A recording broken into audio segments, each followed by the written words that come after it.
ഇവിടെ കൊച്ചിയാണെന്നെ നമ്മളെ കാട്ടി മുമ്പ് ഗവൺമെന്റ് ജോലി കിട്ടി. അവൻ PSC പഠിക്കുന്നതിന്റെ ഒരു ഹിന്റ് പോലും നമുക്ക് തന്നിട്ടില്ലല്ലോ. നാട്ടുകാരെല്ലാം പറയണം അവൻ കള്ളും കഞ്ചാവാണെന്ന്. പിന്നെ എങ്ങനെ? ഈ കള്ളും കഞ്ചാവ് യൂസ് ചെയ്യുന്ന ശരീരത്തിൽ നിന്ന് എപ്പോഴും ഒരു ബാഡ് സ്മെല്ലുണ്ടാകും. അവൻ നമ്മുടെ അടുത്ത് വരുമ്പോൾ എപ്പോഴെങ്കിലും അങ്ങനെ ഒരു ബാഡ് സ്മെല്ല് കിട്ടിയിട്ടുണ്ടോ? ഇല്ല.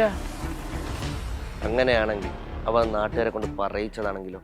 ചേട്ടാ, നമ്മളെ ഏരിയയിലെല്ലാം പറഞ്ഞു വരുത്തണം ഈ കൊച്ചിയാണ് കള്ളും കഞ്ചാവുമാണെന്ന്. ചേട്ടാ ഞാൻ എങ്ങനെ പറയാം അതൊക്കെ? ചേട്ടനെ കൊണ്ട് പറ്റും ചേട്ടാ, ചേട്ടനെ കൊണ്ടേ പറ്റൂ. എന്തോന്ന് പ്രത്യേകിച്ച് പറയാൻ ഇന്നും പറഞ്ഞോണ്ട് കിടക്കണേല്ലേ? എന്തായാലും കൊള്ളാം. ആദ്യം അവൻ കള്ളും കഞ്ചാവാണ് നാട്ടുകാരെ പറഞ്ഞ് വിശ്വസിപ്പിച്ചു. ലൈഫിലൊരിടത്ത് എത്തില്ല നമ്മളെ പറഞ്ഞ് തെറ്റിദ്ധരിപ്പിച്ചു. സൂത്രശാലിയായ കൊടുക്കാൻ അവൻ PSC പഠിക്കുന്നതിൻ്റെ ഒരു ഹിന്റ് പോലും നമുക്ക് തന്നില്ല. ഞാൻ PSC പഠിക്കുന്നുണ്ടെന്ന് അവനെങ്ങനെ മനസ്സിലായി? അത് ഞാനല്ലേ പറയേണ്ടത്. ഇതാണ് ഞാൻ വച്ചോണ്ടിരിക്കുന്ന വീട്. എങ്ങനെയുണ്ട്? നിന്റെ ശില്പിയാറേ ജോൺ പെന്നിക്ക. ആ പേര് കേട്ടത് നിന്റെ ഒരു ഓവർ ആക്ടിങ് ഉണ്ടായിരുന്നു. ജോൺ പെന്നിക്കുക്കെന്ന് കേട്ടിട്ടുണ്ട്. ഇതാരുടെ അവന്റെ പുതിയ അച്ഛനാ? ആ പേര് അറിഞ്ഞു വെച്ചിട്ടും അറിയാത്തതുപോലെ അഭിനയിച്ച നിന്നെ ഞാൻ ശ്രദ്ധിച്ചു. വളരെ യാദൃശ്ചികമായിട്ടാണ് പിന്നീട് ഞാൻ ആ വീഡിയോ കാണുന്നത്. മുല്ലപ്പെരിയാർ അണക്കെട്ടിന്റെ ശില്പി കേണൽ ജോൺ പെന്നിക്യൂക്കിന്റെ പിന്നീട് ആ വാർത്ത കണ്ടപ്പോഴാണ് എനിക്ക് മനസ്സിലായത് മുല്ലപ്പെരിയാറിന്റെ ശില്പിയാണ് ജോൺ പെന്നിക്യൂക്ക്. അന്ന് എനിക്ക് മനസ്സിലായി നീയൊക്കെ PSC പഠിക്കാൻ തുടങ്ങി. പിന്നെ ഓരോ ദിവസവും നിന്നെയൊക്കെ ഞാൻ ശ്രദ്ധിക്കാൻ തുടങ്ങി. കണ്ണാടി നോക്കി തൂത്തുകൊണ്ടിരുന്ന ഗായത്രി കാൽ വഴുതി ഭാരതപ്പുഴയിൽ വീണു.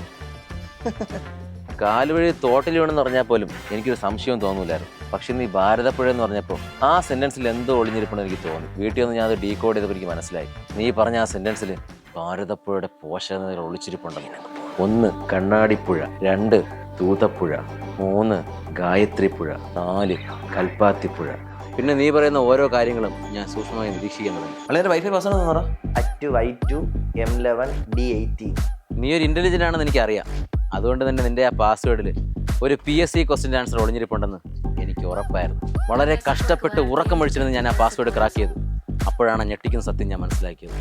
ഇന്ത്യൻ കോൺസ്റ്റിറ്റ്യൂഷനിൽ കൺഫ്യൂഷൻ ഉണ്ടാക്കുന്ന ഒരു ക്വസ്റ്റ്യൻ ആൻസർ അതായിരുന്നു നിന്റെ പാസ്വേഡ്. ഇന്ത്യൻ കോൺസ്റ്റിറ്റ്യൂഷൻ നിർമ്മിക്കാനെടുത്ത സമയം 2 years 11 months 18 days. അതോടെ ഞാൻ ഉറപ്പിച്ചു നിങ്ങൾ PSC പഠിക്കാൻ തുടങ്ങി. പിന്നെ എനിക്കൊരു വാശിയായിരുന്നു നിങ്ങളെക്കാൾ മുമ്പ് ഗവൺമെൻറ് ജോലി കയറണം. അതിനായിട്ട് ഞാൻ ആദ്യം തിരഞ്ഞെടുത്ത മാർഗം നാട്ടുകാരെ കൊണ്ട് കള്ളും കഞ്ചാവാണെന്ന് പറയിച്ചു. പിന്നെ എനിക്കൊരു കാമുകിയുണ്ടെന്ന് നിങ്ങളെ പറഞ്ഞ് വിശ്വസിപ്പിച്ചു. 24 മണിക്കൂർ ഞാൻ അവളെ വിളിച്ചുകൊണ്ടിരിക്കുകയാണെന്ന് നിങ്ങളെ തെറ്റിദ്ധരിപ്പിച്ചു.